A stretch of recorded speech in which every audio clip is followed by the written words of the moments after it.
Hi, welcome to Indigo Wings. I'm Tina, and today I'm going to address the issue of, are psychics, mediums, clairvoyants, tarot readers, whatever you want to call it, are they always right? Are they 100% right? And you can answer that below and what you think, but my own opinion is no, that they are not. So a good reader could be about 98% right.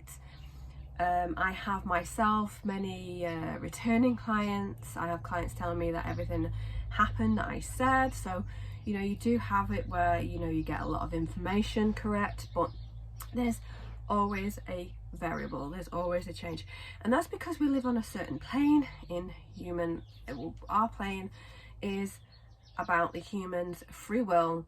It's changeable energy. It's just a kind of variable for us all. So for instance, you can go off your course, you can go off your path. It's all about divine timing, so it could be just not quite right, and the timing's out, because that can happen as well. So someone might give you a reading and they'll say, oh, this is for this time frame. It doesn't happen in that time frame, it happens years later, and you'll realize, oh, I can take all the information, but it wasn't around the timing. So there is that as well.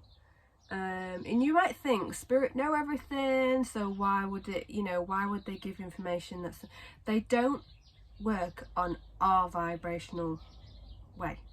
They don't have, in a sense, our timing, our way, our rigid way of the clock. They don't have that. So they can give, it's quite fluid in that what they will give you. Sometimes it's spot on in the timing, and then other times it's changeable. I mean, I've had readings myself, because I can't read for myself. I just can't get the clarity that I need as a third person can give me. And I can give you experience of that. I've had a reading where I could take all the information, but it was from past, and they were talking like it was to come.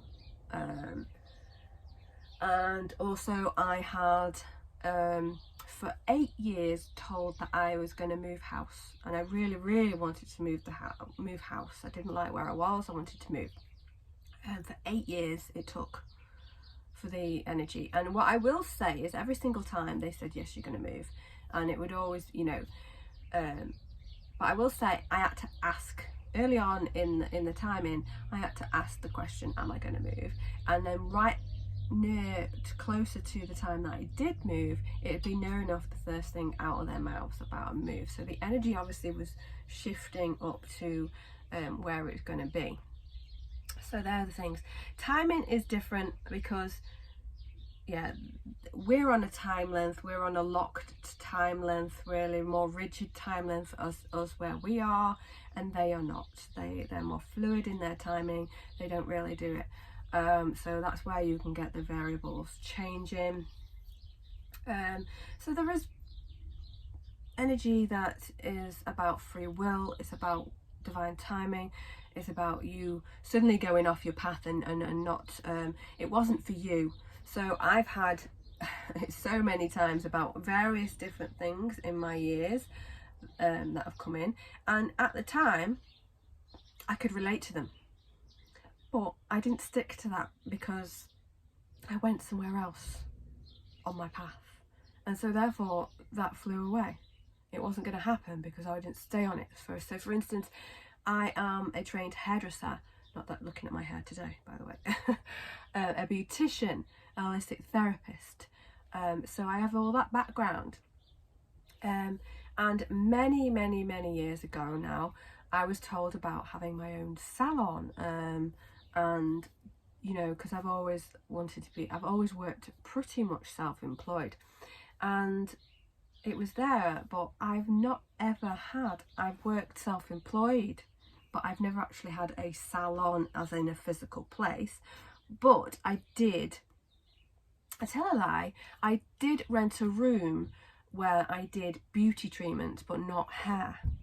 So I did effectively have a salon, but not in the sense that they were talking about, not in the sense that the detail they give. So it changed. It changed somewhat, because what I did was beauty more than, I didn't do any hair, I did beauty, and I did my readings as well. So the narrative changed because I had changed. So if you get the meaning of it, that I had changed my path, I had changed the course of the direction I was going to take. So therefore it wasn't gonna come in. The other one, the example I've given, is I had a whole reading where I was told I was going to go to Australia, I was going to fall in love with the place, and I would move there. Now, I'd found that really difficult to actually believe, because I really wouldn't leave my family. But my husband's sisters, one of the sisters already lives there, the other one went to visit, and then the other one went to visit, and both now live there. All three sisters live there because they went there and fell in love and moved there. So it wasn't me. The reading was not me, it was somebody else. So there is that kind of thing as well.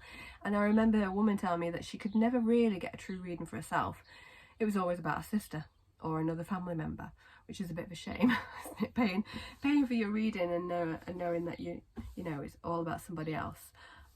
So there is many reasons why a reader can never be 100%, because we live on a vibrational level of change. We live on free will. We are just changeable beings. So I think that's why you can never be absolute exact. You cannot be exact on everything that you give. Now, I will say, I'm going to be confident here and say that I have loads of returning customers. I have very good feedback. So when you're getting that as a reader, you know that you're quite accurate, but also the acknowledgement that you cannot be 100% also, and that somebody else who comes to you and they've never had a reading before, they have, I suppose they have an expectation that everything that you say should be gospel, and I think that you should never live your life like that. There's the free will as well. So it's a bit like coming to someone for advice. You either take the advice and go with it, or you do your own thing as well. So we've got that variable there too. Okay, so that's my opinion on the accuracy. You can give your opinion in the comments below, and I shall see you next time.